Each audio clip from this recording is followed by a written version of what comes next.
Hello, j'espère que vous allez bien et que vous passez une belle semaine. Nous allons continuer notre petit voyage sur la certification PL300. La dernière fois, nous avons abordé les fonctions en DAS et aujourd'hui, nous allons voir une fonction qui, il paraît que c'est la plus utilisée en DAS. Je ne sais pas si c'est vrai, mais personnellement, je l'utilise dans 70% de mes calculs.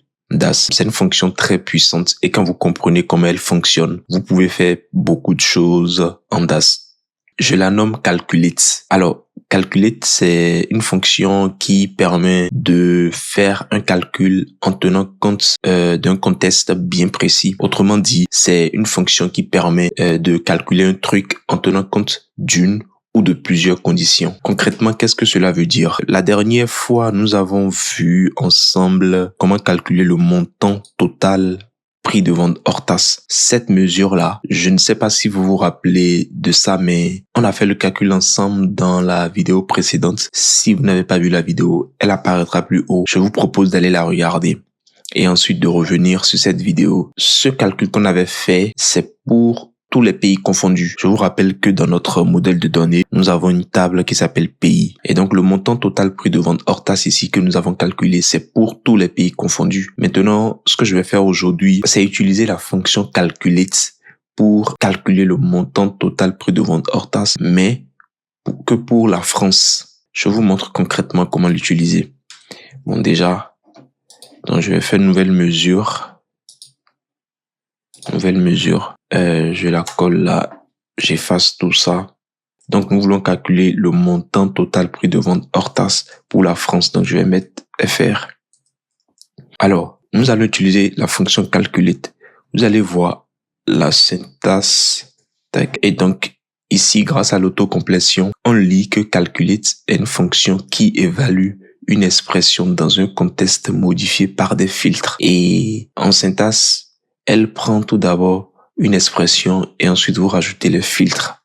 Alors, ici, l'expression, c'est le calcul que vous voulez faire. Nous voulons calculer la somme des prix de vente hors taxe. Donc, je vais utiliser la fonction somme et ensuite nous allons rajouter le filtre somme. Ici, c'est le prix de vente hors taxe qui nous intéresse. Je ferme ma parenthèse, je mets la virgule. Et maintenant, nous avons dit que nous voulons faire le calcul sur la France. Donc, je vais chercher code pays dans la table produit. Tac. Égal. Je mets FR. Et je n'oublie pas de fermer ma parenthèse. Tac. Maintenant, je vais la mettre dans un visuel de type carte et vous allez voir ce qu'elle donne comme résultat. Prix de vente hors taxe pour la France. Voilà le résultat qu'on obtient. Nous avons fait le calcul en utilisant une mesure explicite. Je vais refaire le même calcul en utilisant les mesures implicites et vous allez voir qu'il nous donnera le même résultat. Donc, je prends un visuel de type carte. Je rajoute ma colonne prix de vente hors taxe dedans et je vais chercher la colonne code pays et je filtre sur la France. FR. Voilà, vous voyez qu'il nous donne le même résultat. On a utilisé les mesures explicites pour faire le calcul et on obtient le même résultat que les mesures implicites. Cela nous permet de confirmer et de valider notre calcul. Maintenant, je vais vous montrer quelque chose et vous verrez la particularité de la fonction calculate. Celui-ci, je vais le ranger ici et je prends ça. À votre avis, si par exemple je rajoute un filtre, si je rajoute le filtre code pays directement dans mon visuel et je filtre sur la Belgique, qu'est-ce qui va se passer? Sachant que dans ma mesure ici, je lui ai dit de me calculer le prix de vente hors taxe sur la France. Nous allons essayer. Code pays. Donc là, je vais filtrer sur la Belgique. Et comme vous pouvez le voir, rien ne s'est passé. Rien ne s'est passé tout simplement parce que j'ai réutilisé la même colonne que j'ai utilisée dans ma mesure et j'ai filtré sur un autre élément. Et quand vous faites ça, rien ne se passe. Power BI va remplacer votre filtre par le sien. Donc, le filtre que vous avez choisi ici, il va le remplacer par le filtre qui était déjà dans le calcul de la mesure. Retenez bien ça.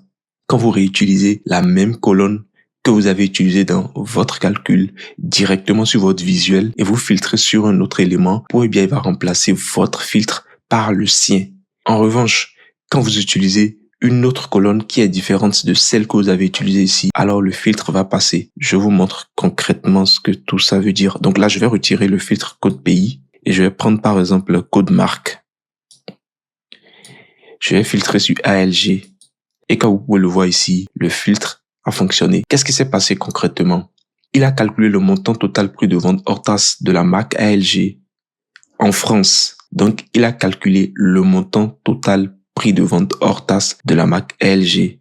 Et ensuite, il a rajouté le filtre code pays égale France. Donc, quand vous utilisez une colonne qui est différente de la colonne que vous avez utilisée dans votre calcul et vous filtrez sur un élément de cette colonne, il le prend en compte et ensuite, il rajoute le filtre que vous avez mis au départ dans votre mesure. J'espère que vous avez compris. Je peux réitérer. Quand vous avez une mesure et vous aviez déjà filtré sur un élément, quand vous reprenez la colonne que vous avez utilisée dans votre filtre directement sur votre visuel, ici, on parle de la colonne code pays. Donc, quand vous reprenez la colonne que vous avez utilisée dans votre filtre directement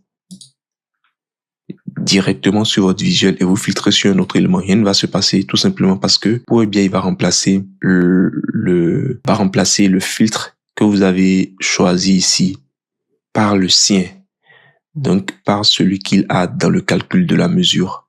En revanche, quand vous filtrez sur une autre colonne qui est différente de celle que vous avez utilisée dans votre calcul de mesure et vous filtrez sur un élément, il le prend en compte. Donc, il fait son calcul en tenant compte de votre filtre que vous avez rajouté ici. Et après, il rajoute son filtre à lui qui est dans le calcul de la mesure. Ça peut paraître complexe, mais n'hésitez pas à réécouter la vidéo ou regarder la vidéo plusieurs fois pour bien comprendre. Si vous avez toujours du mal à comprendre, n'hésitez pas à me dire également.